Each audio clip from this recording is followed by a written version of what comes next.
Hey there, welcome back to the channel. I'm glad you're here. Today we're going to explore the word Dada in depth.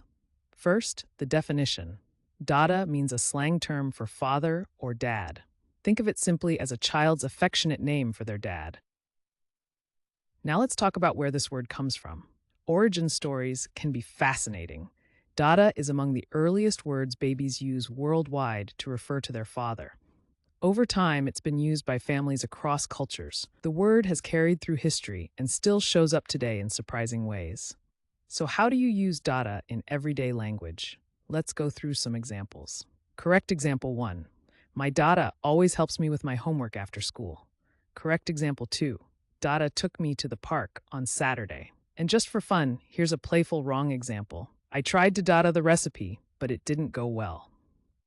See how context makes a big difference? Using Dada correctly helps your meaning come across clearly, while using it wrong can sound confusing or just funny.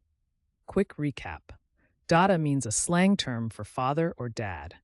It comes from being one of the first words babies say, and you can use it in sentences like the ones we shared. Now I'd love to hear from you. Try writing your own sentence with Dada down in the comments. Get creative.